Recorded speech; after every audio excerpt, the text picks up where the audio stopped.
उत्तराखंड में uniform civil code लागू करने को लेकर के आज दूसरी महत्वपूर्ण बैठक कमेटी की होने जा रही है। हमारे साथ बातचीत के लिए मौजूद है वित्त मंत्री प्रेमचंद्र अग्रवाल जी। सर, दूसरी बार बैठक होने जा रही है और आज की बैठक निर्णायक बताई जा रही है कि इसमें निर्णय लिया जाएगा किस तरीके से आगे इंप्लीमेंटेशन के लिए काम हो। देखिए, अच्छी बात है कि हमारी जो माननीय मुख्यमंत्री जी की घोषणा थी और निश्चित रूप से हम उसकी तरफ आगे बढ़ रहे हैं। और समान नागरिक आचार संहिता जिसको पहली कैबिनेट ने पास किया था, एक समिति बनी, समिति की पहले बैठक हुई, आज दूसरी बैठक हो रही है। तो बैठकों का सिलसिला तो ये जारी रहेगा,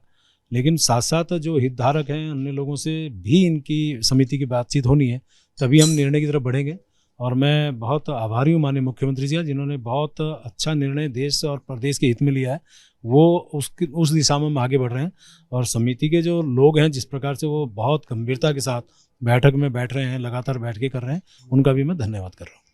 सर, इसके अलावा एक अलग सवाल है। उत्तराखंड के अंदर अगर बात करें तो कांग्रेस में जहां दो फाड़ देखे जा रहे हैं, वहीं हरक सिंह रावत जो कि आपकी पार्टी छोड़ के गए हैं, वो हरिद्वार सीट से दावा ठोक रहे हैं और हरीश रावत को कह रहे हैं कि अब वो बुजुर्ग हो गए हैं, युवाओं को आशीर्वाद दें। देखिए, कांग्रेस के जो हाल आज हमारे प्रदेश के अंदर है, खाली हरक सिंह जी नहीं, अनेकों नेताओं ने इस बीच में अलग अलग तरह के बयान दिए हैं और कोई संगठन हित में बयान दिया हो ऐसा मुझे लगता नहीं है। वैसे उनके ये घर का मामला है, उनका आंतरिक मामला है, लेकिन जिस प्रकार से जनता ने आज कांग्रेस को प्रदेश के अंदर नकारा है, देश के अंदर नकारा है, और जो पार्टी सिर्फ परिवारवाद की राजनीति में चलती है, जो सिर्फ और सिर्फ स्वार्थ की राजनीति में चलती है, जिनका ना विकास से मतलब है ना जिन्हें जनता से मतलब है, तो ऐसी स्थिति में जो अच्छे लोग हैं वो तो स्वाभाविक रूप से इन चीज़ों से तो आजीज आएंगे ना, वो फिर अपना निर्णय लेंगे, फिर अपनी सोच की तरफ बढ़ेंगे। तो ऐसे लोग यदि इस प्रकार का निर्णय ले रहे हैं, बैठ के कर रहे हैं, तो मुझे ऐसा लगता है कि अब उनका किस प्रकार से माननीय हरीश रावत जी के लिए उन्होंने क्या कहा मुझे जानकारी नहीं है, लेकिन ये तो तय है ना, माननीय हरीश रावत जी हमारे बहुत बड़े नेता हैं, कद्दावर नेता हैं।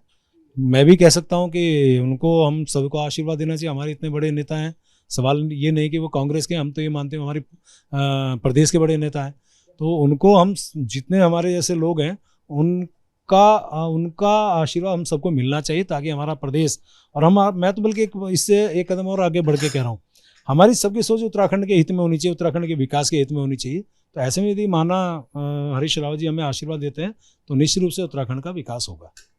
सर, एक आखिरी सवाल है, चूंकि अगर बात करें तो उत्तराखंड में जिस तरीके से तमाम सारी विकास परियोजनाओं को लेकर बात है, विपक्ष लगातार कह रहा है कि सरकार ने कुछ बेहतर नहीं किया, पहाड़ों से लगातार पलायन जारी है और सरकार इस पर कोई गंभीर कदम नहीं उठा रही है। देखिए, उत्तराखंड की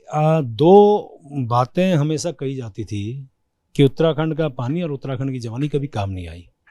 और मैं भी इस बात को मानता था। लेकिन आज जिस प्रकार से पलायन रोकने के लिए सरकार काम कर रही है, और आप देखिए पिछले दिनों जिस प्रकार से कोरोना आया और जो हमारा रिवर्स माइग्रेशन हुआ, अनेकों लोग जो हमारे यहाँ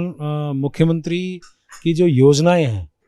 जिस प्रकार से उनके स्वरोजगार की योजनाएं वहाँ पे लागू हुई हैं, अनेकों लोग वहाँ रुके हैं, पलायन रुका है, उस दिशा में हम लोग काम कर रहे हैं। और अभी हमने ये जो बजट दिया इस बार, उसमें भी इसी प्रकार का होम स्टे, इस प्रकार की योजनाएं, मुख्यमंत्री स्वरोजगार योजना, वो हम लोग लागू कर रहे हैं। अब ये पलायन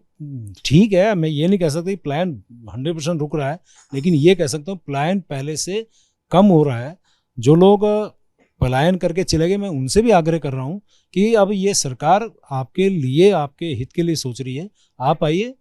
आप रिवर्स माइग्रेट होइए, और जो हमारे मुख्यमंत्री स्वरोजगार योजना है, जो हमारी होम स्टे की योजना है, अन्य योजनाएं हैं हमारे यहाँ, जिस प्रकार से अनेकों लोगों ने इसमें लाभ लिया है और वो उन्होंने करके दिखाया है, तो आप आइए, करिए। और उत्तराखंड आपको बिल्कुल एक निमंत्रण दे रहा है, मैं एक कैबिनेट मंत्री के नाते आपको निमंत्रण दे रहा हूँ, आप आइए उत्तराखंड और जनता के लिए और अपने लिए और अपने प्रदेश के लिए करिए, यहाँ पे आइए, आपके लिए स्वागत है।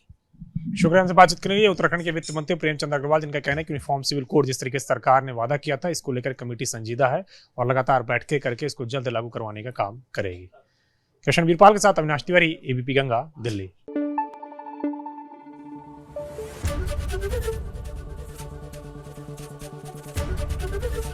एबीपी गंगा, खबर आपकी, जुबान आपकी।